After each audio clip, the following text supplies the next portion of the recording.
یہودی پروٹوکولز کو سمجھنے کے لیے یہ چیپٹر نمبر 4 ہے۔ یونانی تسلط اور مقابی تحریک۔ شام کی سیلوسائڈ سلطنت کے فرمانروا اینٹیوکس نے 98 BC میں فلسطین پر حملہ کر دیا اور خون ریز جھڑپوں کے بعد اس پر قبضہ کر لیا۔ یہ یونانی فاتحہ جو مذہباً مشرق اور اخلاقاً بے رارو تھے، یہودی مذہب اور تہذیب سے سخت نفرت رکھتے تھے۔ انہوں نے اس کے مقابلے میں سیاسی معاشی دباؤ کے تحت یونانی تہذیب کو فروغ دینا شروع کر دیا۔ خود یہودیوں میں سے ایک اچھا خاصا طبقہ ان کا اعلیٰ کار بن گیا۔ اس خارجہ مداخلت نے یہودی قوم میں تفرقہ ڈال دیا۔ ایک گروہ نے یونانی لباس، یونانی زبان، یونانی طرز معاشرت اور یونانی کھیلوں کو اپنا لیا، جبکہ دوسرا گروہ اپنی تہذیب پر سختی سے قائم رہا۔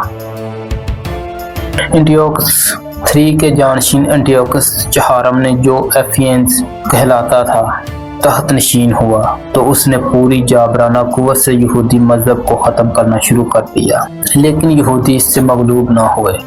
ان کے اندر شدید رد عمل پیدا ہو گیا۔ اس کے نتیجہ میں ایک زبردست تحریک اٹھی جو تاریخ میں مقابی بغاوت میکابین ریوولٹ 164 سے 175 BC تک چلی کے نام سے مشہور ہوئی۔ اگرچہ اس کشمکش میں یونانیت زدہ یہودیوں کی ساری ہمدردیاں یونانیوں کے ساتھ تھی، انہوں نے عملاً مقابی بغاوت کو کچلنے میں گریکس کا پورا ساتھ دیا، لیکن عام یہودیوں میں حضرت عزیر کی تعلیمات کا اتنا زبردست اثر تھا کہ وہ سب مقابیوں کے ساتھ ہو گئے اور آخرکار انہوں نے یونانیوں کو نکال کر اپنی آزاد دینی ریاست قائم کر لی، جو 67 BC مسیح تک قائم رہی۔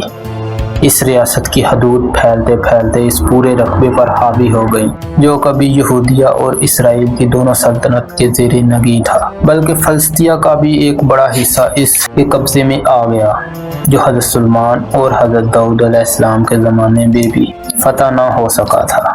لیکن یہ صورتحال زیادہ دیر تک برقرار نہ رہ سکی۔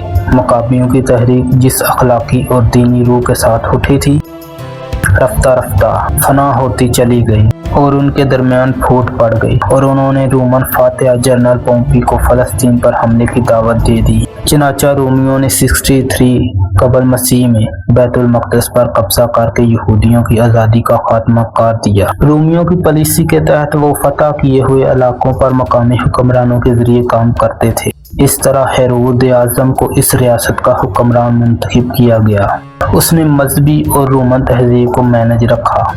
اس نے رومیوں کی خوشامد کر کے زیادہ سے زیادہ وفاداری کا مظاہرہ کیا اور کیسر کی خوشنودی حاصل کی۔ اس دور میں ایک بار پھر یہودیوں کی حالت انتہائی غیر اخلاقی اور دینی حالت بھی بگڑ چکی تھی۔ اس کے بعد کے حکمرانوں نے اقتدار میں آنے کے بعد مسیح علیہ السلام کے پیرووں پر ظلم کی انتہا کر دی۔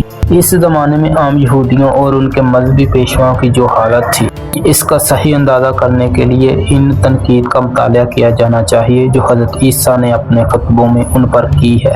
اس قوم کے سامنے حضرت یحییٰ جیسے پاکیزہ انسان کا سر قلم کیا گیا اور اس کی کوئی مخالفت تک نہ کی گئی، حتیٰ کہ پوری قوم رہنمائی اور راہ حق دکھانے والے عیسیٰ علیہ السلام کے لیے سزائے موت کا مطالبہ کرتی رہی۔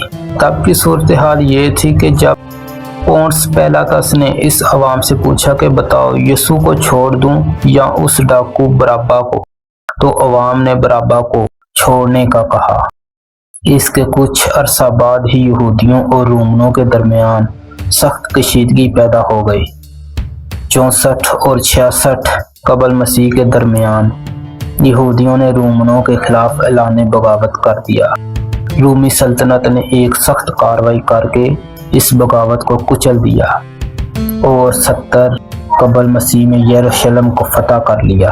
اس موقع پر تقریباً 1,33,000 افراد مارے گئے، 67,000 آدمیوں کو غلام بنا لیا گیا، ہزاروں آدمیوں کو سرکسوں میں تلوار بازی کے مقابلہ کے لیے چن لیا گیا، تمام حسین اور قدآور لڑکیاں افسروں کے لیے منتخب کر لی گئی۔